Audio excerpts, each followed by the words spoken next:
Thank you so much, Matthew. I do have two challenges. One is to live up to your expectation of my world. I will try.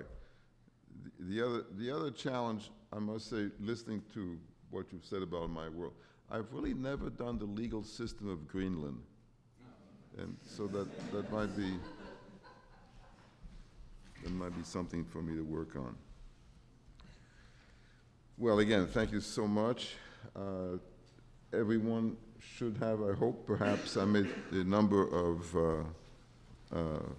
handouts of tables that I may have recourse to shortly. If anybody doesn't have, and there may be a couple. Oh, how nice to see you, Brigitte. Well, let me begin by saying what a genuine pleasure it is for me to be here this afternoon for the Bruce Mayhew Memorial Lecture for many reasons. It is certainly a distinct honor to be a lecturer in this 20th anniversary of the lecture series that you mentioned. The series began, I think, right after Bruce Mayhew's unfortunate passing away. And he has also mentioned some of my colleagues who have given the Mayhew lecture, including, of course, Miller McPherson and Lynn Smith-Lovin. You didn't mention yet another Duke person, Nan Lin, who was also part of this series 10 years ago. Nan was here.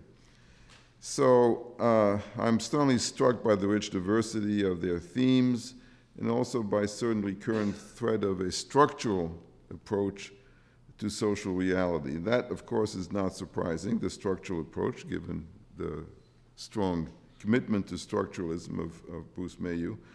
I have a strong attachment, and I'm not exactly sure how I got the honor of being selected for this honor. I have a strong attachment to examine comparatively and historically certain sorts of societal phenomena, but perhaps my legitimacy for being in this series is that in 1970 I published in a volume on contemporary theory edited by John McKinney and myself an essay precisely titled Structural Sociology. My perspective on structural sociology overlaps, but I think you'll see also is somewhat different from that of Bruce Mayhew. What I've chosen as a challenge, if you wish, as a topic, as a challenge or topic, is one of actuality. I like to think that sociologists should tackle important aspects of the world, of the changing world that we live in, large scale as well as micro scale, but large scale kind of problems. And I like to think that we should not allow just political scientists or foreign policy makers to give us diagnoses and remedies. I think this is also part of the sociological mission. So I like to try to make sense and tackle large issues in the world. And when I've, I won't say stumbled onto, but what seems to me something on the contemporary world of significance is something which started in 2005 as a rather unnoticed, innocuous cultural event, which then mushroomed very fast into a global matter that certainly struck Europe, but which has repercussions elsewhere, and an event which is not just something of the past, but is something very much of the present. Something seemingly very, very innocuous, like some cartoons that were published in a rather obscure journal.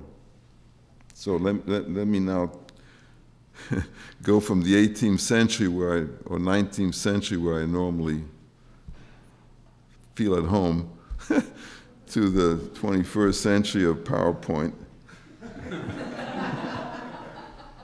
And is this where one? Now, I think this is one of the most recognizable person or figure in the world today, right? The interesting thing here is, is that this is bin Laden, who on March 20th of this year released a video of himself in a 5-minute message of this year. And he addressed it on the 5th anniversary of the Iraq invasion, which is also, he also released it on the birthday of the Prophet Muhammad. He chose that. In February of this year, some Danish newspapers reprinted the cartoons that had been published in September 2005. And part of the drama, if you wish, of this presentation is what were these cartoons, what did they look like? But first, here's bin Laden,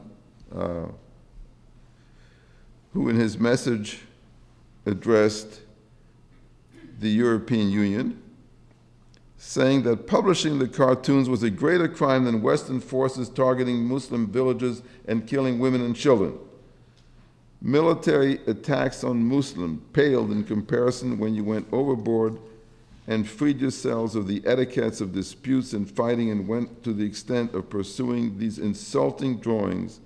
This is the greatest misfortune and the most dangerous, and the judgment for it will be stronger.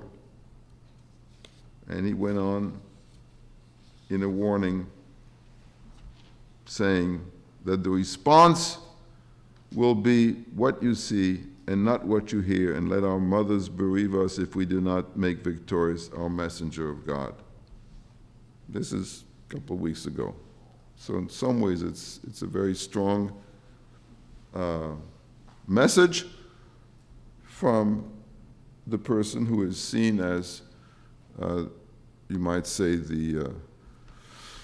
the organizers, the brain, of Al-Qaeda.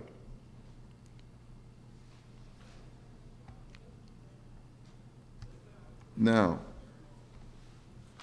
what I'd like to do in my presentation this afternoon is to contextualize the Danish cartoons affair.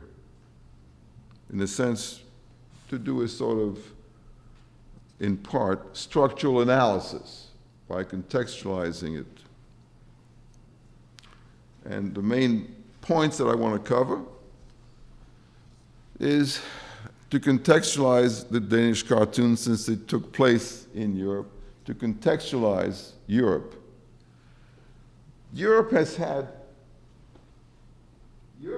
a sense, something that we all know, even if you haven't been there, but there's a certain familiarity with Europe. But what I want to suggest is that there's been some very interesting changes and transformations in Europe